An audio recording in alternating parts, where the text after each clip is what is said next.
Hello, everyone. I'm Neely with ListenUp Podcast, and we're in season 4, and we are highlighting the performing arts in and around the Hampton Roads area, and I'm excited to have Jake Smalls with us. He's the music director of the School of Rock. Happy to be here, Al. Thanks for having me.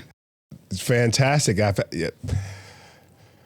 I've gone to 2 shows because of my adopted niece, and when Morgan suggested bringing you on, I just I think that's just a natural fit for what we're doing. How long have you been with the School of Rock?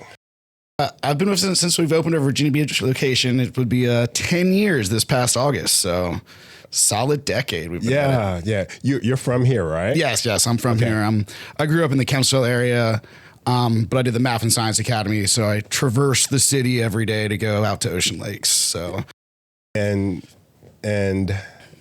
you went to school at UVA, is that correct? That is correct. All right, now your majors were physics and music.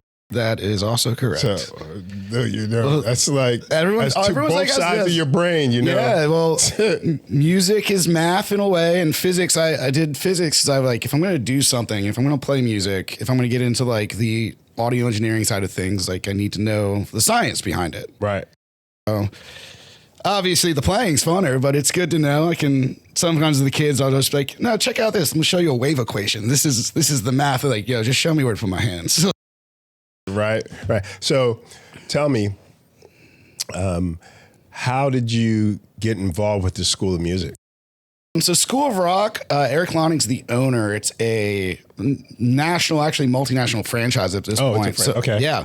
So we have 2 locations. We have a Virginia Beach School is over off North Great Neck, and then our Chesapeake location's off Volvo Parkway, and obviously in Chesapeake. So he started about 10 years ago. I think it was in Indeed, like you're looking for guitar instructors, and he's like, I'm opening this music school. So I remember I interviewed with him as they were still like building out the building, like drywall wasn't up, the scaffolding was kind of there. Right. And it's just kind of grew from there. I started just a few days a week as a guitar instructor. And as we grew, I kind of also grew into the role of music director as we got bigger and we needed, more management oversight, and you know how it goes. Yes. It's like more people, more problems, more people to solve them. Yes, absolutely. So with your background, you went to a STEM school, which were you part of the music program there? Yeah. So as I double majored, I played in jazz combos a lot there. So my music degree is, like I said, kind of focused. UVA does like a general music degree, but you can kind of like self-specialize after certain prereqs. So I did a lot of like computer music and audio engineering stuff as I was playing in jazz combos, playing guitar. So then I played in local bands, and I've been in and out of bands since I was like 15. Yeah. So what is your passion when it comes to working with children, younger? Well, really, and I tell all the parents this, but it's true, is like I was just trying to be the person I needed when I was their age. I was lucky enough to have the classic garage band set up, but I didn't really have guidance. My parents were cool and they encouraged me to play, but I think my first show was at a friend's house party when I was 17, where some of these kids, you've seen our shows, they get to play legit venues, and they have the guidance on here's how we do this, or I just had to figure it out. Right. How do you determine, well, I guess even if you don't have a natural ability, you can work to become a really good musician. But can you identify that special person immediately? Usually you'll see, and there's somewhat of a trajectory where you get over the first big hill of whatever instrument you're working on, and that's where you see that spark, and you get from progress where it's kind of a straight line to that exponential curve, and that's where they're like, oh, I can really do this. And obviously practice and dedication will trump natural talent every time. But a lot of kids will come hand in hand. They like it. They feel like they're good at it. So they go home and play for 2-3 hours every day, and they get good fast. And then you just see something come on. You know, I play sports, and then all of a sudden you see something click, and it just comes together. Yes. Well, there are challenges. You see the passion though. You see that they want to work, and it's so many different personalities. So it's and everyone learns differently. So there's not like a one shoe fits all. And so like certain techniques, some kids might get faster than others. There's different styles, as if we're talking about guitar or drums, anything, you know, you might have someone who comes in and have a lot of like metalheads playing blast beats and stuff, but then you ask them to swing and they're like, I don't know how to do that. Or vice versa. You get someone who's coming in and likes groovier stuff or jazz more background, and they can like swing and hold it down, big band style. Like, all right, I need you to play this Metallica song. And they're like, what? Okay. So, all right, put you on the spot here. Give me your 5 favorite bands. So my favorite band is probably Radiohead. Okay. And again, that's tough as far as genres. As far as rock stuff, okay, let's stay. Led Zeppelin. Like I grew up with a lot of genres. Yeah, okay. yeah. Okay. So, what are your top 5 genres? It's like rock, alternative rock. I like jazz fusion a lot. Okay. A lot of funky stuff, a lot of classic stuff. You know, Miles Davis and Bird, and those guys are always. It's part of the musical legacy. So I felt they were ahead of their time. Yeah. So it's pushed me to learn some of that stuff. And then, but yeah, I grew up listening to my first favorite band was probably Nirvana. Like, really? Yeah. Okay. And a lot of punk rock. So you like grunge? Yeah, I like grunge. I listen to all kinds of stuff. I really like Wolfpack is a newer band. Okay. Those guys like mixing funk, R&B. And so it's hard to narrow it down. And I don't like to pigeonhole myself either. So why just be like, I only listen to this genre? It's like, nah, man, there's good stuff everywhere. Yeah. When people ask me questions like that, I think of, people that I like listening to. And usually it's at that moment, and then I just start thinking, and and this keeps going on and on and on. And I just saw System of a Down with Korn, and Polyphia. I don't know if you know who Polyphia is. No. Those guys are instrumental, super technical, like very impressive. But then I never really even listened to Korn that much. They put on a great show. System of a Down was awesome. But I'm not always listening to heavy stuff. So sometimes it's fun to go to a metal show, and then I'll outside of School of Rock, I run sound at some venues. So who knows? I've done a ton of reggae stuff, punk rock, alternative, and it's just cool to see good music and people out there being creative and putting themselves on stage. One of the things I think is great about the arts is it opens people up to different everything in a diverse way. It opens up just avenues for people to be diverse. And with that in mind, there's really no limitations as far as the arts are concerned, right? Yeah. So how would you say music helps with creating diversity in our culture? Well, because kind of the two languages really universal are music and math. And then culturally, everyone, it's you can kind of compare it to food, right? Yeah. Every culture's got their cuisine, and every culture's got their sonic cuisine, their music. Right. And so, like we were saying, going through different genres, or you listen to a band, oh, that's cool, where's that? And then you find out their favorite band. And then that was influenced from these guys in Japan, and then they were listening to reggae, and then these other British guys were doing this thing, and all of a sudden you have a whole trajectory that connects everybody. Right. And then there's a lot of sampling going on, and people, I guess you have to listen to all types of music if you're sampling and you're doing it for production. And even listening to Miles would pull stuff from more modern artists, and then he would add his things in there. But usually what happens is that I've noticed is that the artist now will pull things from past artists and add it into their music. Yeah. And you won't even notice a lot of that. So there's a song by Radiohead where they actually sample a Claude Debussy I'm probably saying that wrong, but old 1800s Really? Orchestral piece. Really? Yeah, and you would never know. It's just because it's been sampled and processed, but it's coming. Artists are drawing from hundreds of years of music, which is really cool. Yeah.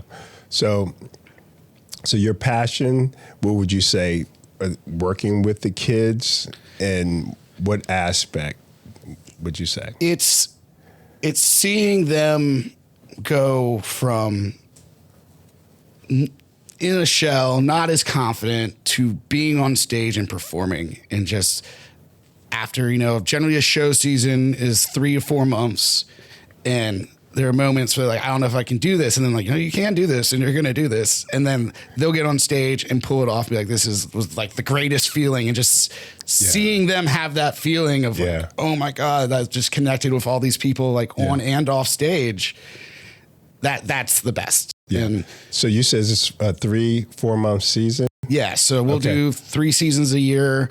We just started our fall season. So we're doing best of the 90s, emo, and then what's the other one? And then funk. I'm excited for the funk shows. So let me see. The first show I went to was, I think it was either Black Sabbath or Ozzy. Okay, yeah, we did a Black Sabbath show a little while ago. Okay, and then the last one was the Gorillaz. Yeah. So you focus on that particular artist for 3 or 4 months. Yeah, and so we give the kids an option. Like usually I have 3 or 4 different shows that they can pick from. Yeah. And so the way it works is they sign up on a form. They give us their first, second, third, fourth choice. I do my best to get them into their first choice, but sometimes, I can't have a show of 10 drummers and 1 guitar player. So we got to make it work. And it's also James Brown. James Brown used to have a couple, right? Yeah, right. Good job. Yeah. Army of horn players. Yeah. So I try to pick a diverse stuff. So we don't always just focus on one artist. Sometimes it's, like I said, genre specific, era specific. We'll do a lot of like versus shows. So some of those, let's do like Radiohead versus Muse. We were going to do a Joan Jett versus Pat Benatar. So we've done a lot of shows, and I'm thinking back. So we try to do diverse stuff, but as a school, we have to make sure it serves certain educational niches as well. Right. So I've only ever done 2 instructor permission shows. What's that? So that's just where the material is so difficult that a beginner can't do that. So since we're not putting a bands together per se, so the way School of Rock works is we'll have anywhere from like 12 to 20 kids in a group, and they're assigned parts based on their skill level. Okay. So if you're like, say on a 1 to 10 scale, you're a 4, I'm probably going to give you a part that's a 5 or a 6, and that way it's going to push you, but you have that 3 to 4 months to get there. And it works out really well as opposed to just putting 4 kids in a band, because that way everyone can progress at their own level and not kind of get stuck. So certain songs might have a pretty easy drum part.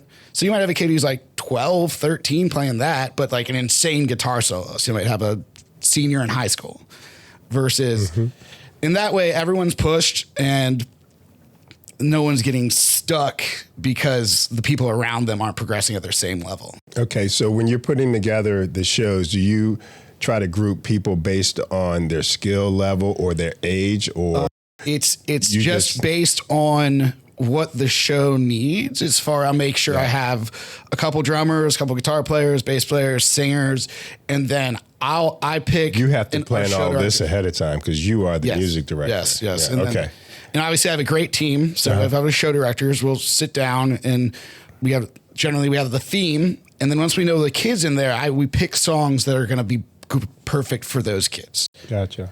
I don't pick songs ahead of time because sometimes I might get a show where the skill level is a little lower or not as spread out. Yeah. Or I have a show where I have a couple kids who really need to be challenged in a certain way and other kids who need to be challenged in a different way. So, and then the great thing about music, there's so much of it, is that generally you can find that. Yeah. And then that works out really. That's why it's a 3 or 4 month season. So everyone's pushed and gets better. All right. I'm going to challenge you here. because you've been there for 10 years. So I'm going to have to take you through the 10 years. Your favorite show, your favorite band, and why? Tell us about that. So my favorite show we've ever done was probably Muse versus Radiohead. Okay. Like I said, I'm a big Radiohead fan, so that was a personal one. Similar to like how we just did the Gorillaz. I'm a big Gorillaz fan, so every once in a while I'll do one for me. Yeah. But it was great because a lot of the kids just weren't as familiar with the material. Yeah. And both bands are challenging, and not only was the show fantastic, the kids all came back like, I'm so glad, like some of the kids, it wasn't their first choice, but they're like, I'm so glad you put me in the show. Like, I feel like I've gotten so much better. And then just the quality of it, like it was the audience was like, how did they do that? Yeah. That's not easy. How often does it happen that you're introducing new artists to them? I mean, because some of those kids are pretty young. Yeah. So constantly, obviously huge names, most of them know. Yeah. Like everyone knows your Beatles and your Metallicas, right? Red Hot Chili Peppers and stuff. But it's cool. Like when we've done, like indie shows are always fun because we can go back to like college rock from the 80s up through like random stuff. Like every time I get to introduce a kid to Neutral Milk Hotel, they're like, what is this? And then they're like, this is one of the greatest albums I've ever heard. Yeah. I don't think I've fun, weird way. Yeah, I don't think I've ever heard that. So I think last show was the Gorillaz versus the Chili Peppers. Was that, what was it? It's just the Gorillaz, so it was just a one-off there. Okay. We have done a Chili Peppers show in the past. I think we did a Chili Peppers versus something else, but it's been with three seasons, and we're doing 3 or 4 shows each season. You know, that's 12 plus shows a year of different themes. So it's hard to keep track of over a decade. But so the next one's in December. Yeah, so we'll do a mid-season show in the middle of November, which instead of the full-length shows, the end-of-season shows are usually around an hour and a half to 2 hours. So the mid-season show is just kind of like a look at the progress, and that's usually about half an hour per group. Yeah. That'll be at the Annex in November. I can check the date real fast. I should probably have had this stuff in front of me. No. You don't need to. Yeah, but yeah, you can always get it. You can always give it to me. We can put it on screen. So cool. Yeah, I'll get you our upcoming dates. And then the final show will be in December. So like I said, that'll be emo, best of the 90s. We're actually doing 2 best of the 90s groups because it was so popular. How do you pick the venues? We worked with a lot of people. We do a lot of stuff with the Young Veterans guys. So the Bunker down at the oceanfront, and then the Annex out in Norfolk. Just size. Like we bring a lot of people out. So I do a lot of work with a place called Scandals Live on Holland, and we do shows there. But they're not like, if I'm bringing 300 people out, it's just, we got to pick bigger venues for our big shows. Yeah. Then we also have a group called the House Band. And so we have about 230 kids at the VB school right now. Once a year, hold auditions. Mm-hmm. This is our only audition group. I'll take about the best 12. Yeah. And they play out twice a month. And then they'll play all kinds of venues. So we just did Farmhouse Brewery this past Friday with both our VB and Chesapeake House Bands. And then we have an adult program as well. So we have classes and groups for ages starting as young as 5. And I think the oldest student I've ever taught was like 75. Wow. Yeah. So the Chesapeake office, they have their own dates for shows, or are they combined? And then the Virginia Beach, it Virginia depends Beach school, on how we're scheduling. Yes. So usually, because of the mid-season shows, the set lengths are shorter. We'll do both schools back to back. So say like VB will play from like 12 to 3, and then VB or Chesapeake will do like 3 to 6 or something like that. But our final shows, we generally do them on the same weekend, and they're usually at the same time at separate venues.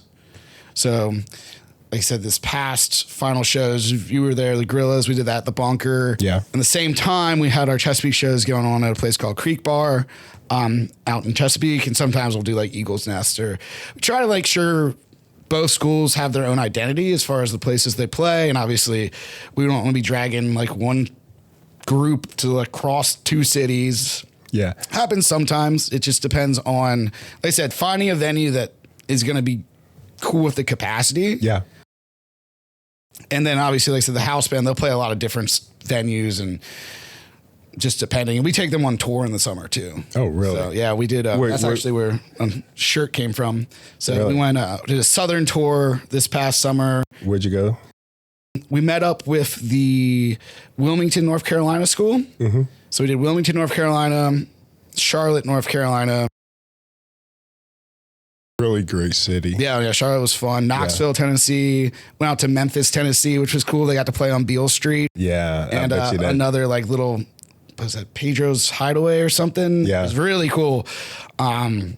And we also took them to Sun Studios, and we went to Graceland, did all the fun touristy Memphis stuff while we were there.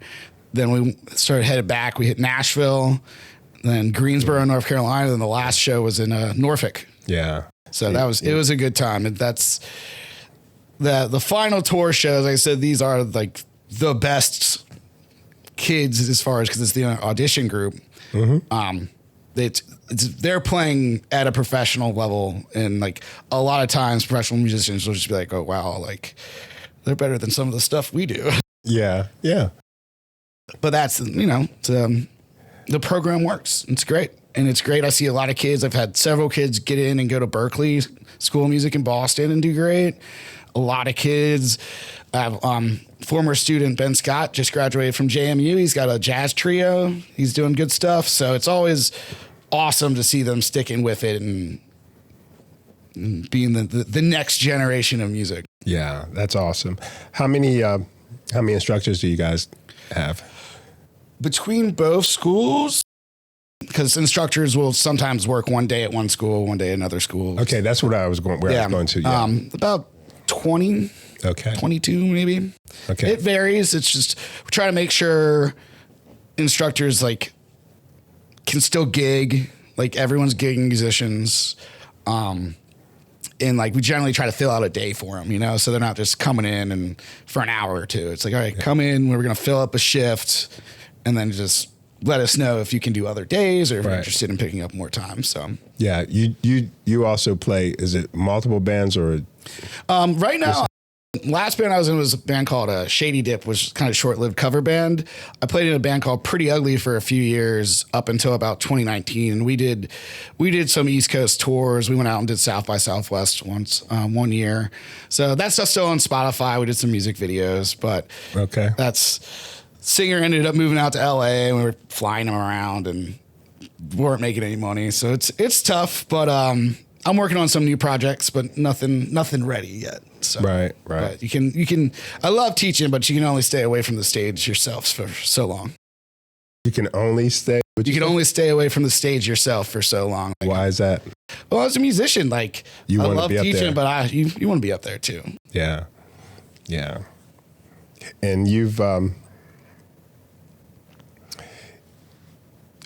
any of your instructors that you work with, or you guys do y'all work together in bands out? Some school? We're two of our instructors were in a band called Soft Plan. We've done some staff shows before here in this area. Okay. Soft Plan, the DeLoreans, their drummer. Oh, DeLoreans are pretty. Yeah, everyone in the area knows what the DeLoreans are. So Kerry Greco is one of our drum instructors. He's fantastic. Oh, really? Yep. Okay. We have Kyle Folsom was working with us for a little while. He was the Chesapeake music director. He's in the Last Fair Deal and Woodwork. And so we've had a who's who of local musicians come through. Yeah. And I see. Most of the time, what are the instruments that are you guys? So our primary is we're the School of Rock. Obviously, we do all kinds of genres and everything. So our primary instruments are guitar, bass, drums, keys, and vocals. Yeah. I can pretty much play anything with strings. So I've taught some ukulele lessons, and we've had a couple instructors who also have done violin or saxophone. So we always make sure we can teach guitar, bass, drums, keys, and vocals, because that's the main thing. But if we have an instructor who's capable of teaching other stuff, we try and offer some of that as well.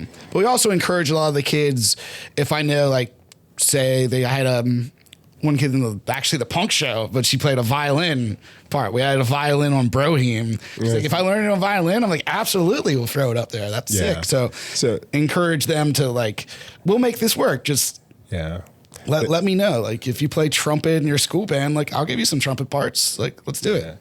Did you find some of the things you're talking about with the strings there, the notes are the same? So I guess the way you play those instruments, are different. Once you figure out the tuning, so the physicality of it is kind of the same. Yeah. But once the tuning, like some of the same notes, but they're going to be in a different place.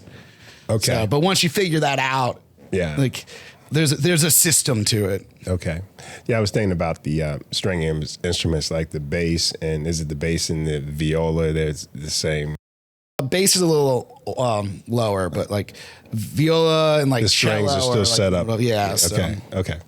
Yeah. So do you find it easier for them to go once they learn ones to go to the other ones? Yeah, and we see that a lot. Is the kids they'll obviously have their main instrument, but they'll want to just absorb it. They're just all about it. So definitely a lot of guitar players want to play in bass parts and vice versa, or a lot of drummers, like it's tough to put a lot of, more than one full drum set on stage a lot of times. So drummers will a lot of times gravitate towards bass, and will obviously do some extra percussion and stuff too. Really? Mm-hmm. Drummers at bass? It's the rhythm section, man. It's the drums and bass. It's the tight end of the holding everything together. Yeah, I can't imagine. I can play drums, but I'm not a drummer. Yeah. Some of these guys, it's just doing polyrhythms, so doing something completely different with each of their limbs, and it's like, trust me, it'll line up in like 36 measures. It's like, what? So that's really impressive when you guys can do that. Yeah. Okay, so tell us, what would you like for us to know? As I said, we just started our fall season. Yeah. We do phased casting, so I don't put all the songs out at once. So we also offer free trials as well. So hit us up, look up School of Rock Virginia Beach or School of Rock Chesapeake. Come in for a free trial, and we can pretty easily get you into a group and have you playing a show. Yeah. In a month or two. Oh, that's awesome. And then like I said, mid-season, we'll get those dates to you so you can put them up. Yeah, and the venues too. Exactly. Yeah. And then our house band will be at C-Tech on Saturday. They're for a big community event. Where are they playing? C-Tech Elementary. Oh, really? Yeah. Okay. I think they just finished building like a brand new like playground or park, and they're opening that. It's a lot of different acts and stuff. So they're playing at 2 p.m. So that'll be cool. And like I said, we have our Halloween party. It's going to be at the Annex October 25th, Saturday. And then these are all open to the public. We don't do tickets anymore. We just do a one-time show fee and just tell everybody, like, bring everybody you want. So that way we open these things up to the community, and this makes everyone's life easier. We're not worried about collecting tickets and stuff. So we try to make it. Obviously, we charge tuition, but that kind of gets built into all that to make sure we can do all these events. And yes, yeah. Well, thank you. I enjoy watching the young people get up on stage. Thank you for coming. Yes, and thank you for coming in. No, absolutely, it's been great. And talking with us. All right, that concludes today's episode of Listen Up. Thank you, and we'll catch you next time on Listen Up. If you enjoyed today's episode, I'm going to ask you to click on the links below, follow, subscribe, become part of the conversation. And remember, listen up.